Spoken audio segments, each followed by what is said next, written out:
Got a good one for you guys now. I always have a hard time finding Mojave in the daytime. They're very active at night. But I got a big old Mojave sitting under this tree right here. I'm going to show you guys. Now you can differentiate Mojaves from Diamondbacks by the patterning on their head. Mojaves have two large scales separating their supraocular scales, whereas Diamondbacks have many scales separating them. I don't know if you could see him already, but he sees me. He's almost got a stripe pattern. Wow, he's cool looking. That is a Mojave. A lot of people call him the Mojave green. You can see how he's kind of got a green tint to him. You can see on top of his head, going down the back of his neck, he's got an almost stripe pattern going down there. I see a lot of them like that down here. I'm sure there's a little bit of a trait bred into these guys around here. They are, you know, a lot of people think these are the most dangerous snakes you can encounter, which danger-wise, these would be the most dangerous in the United States because you encounter these more than you can encounter any of the other toxic, real toxic rattlesnakes.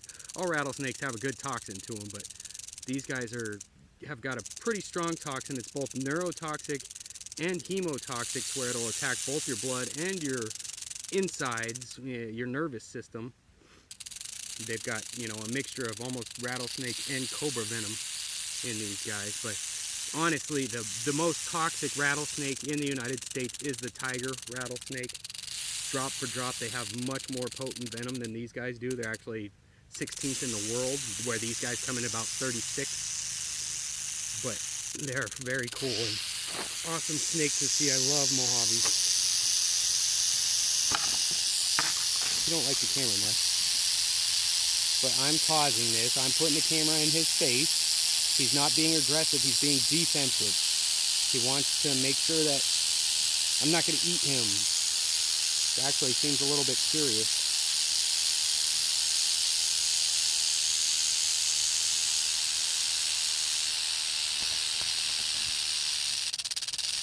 There's a shot for you.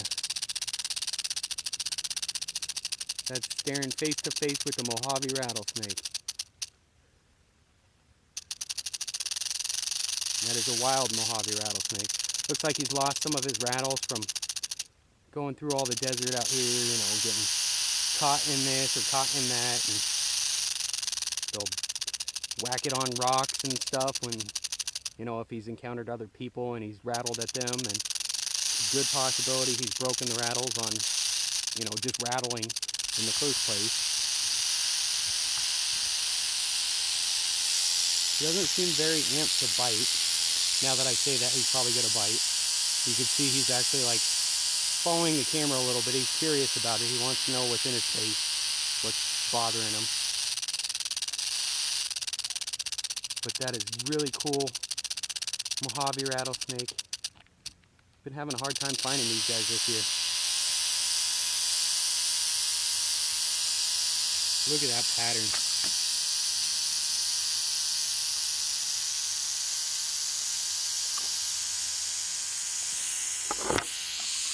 See if I can extend it a little more here.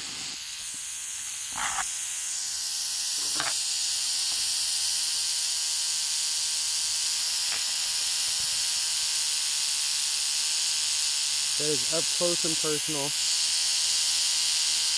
with the Mohave rattlesnake.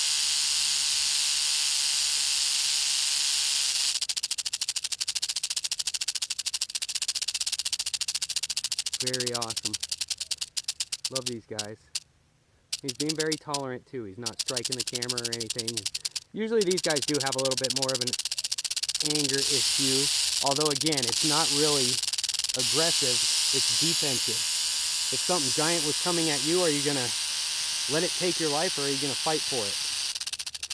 You know, those who would run away I would consider cowards. These guys will fight for their life.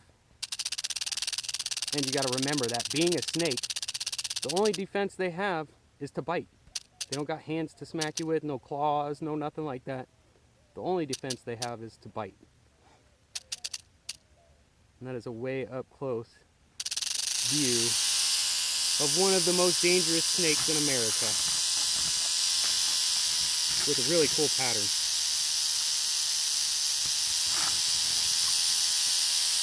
Sweet.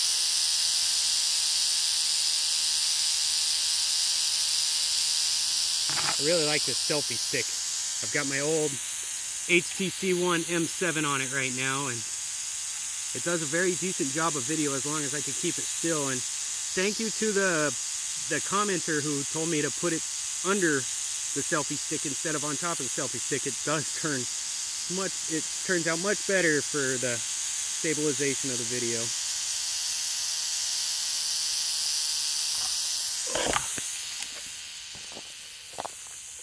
That is awesome. I'll leave them be. I don't want to stress them out too much or anything. That's very cool.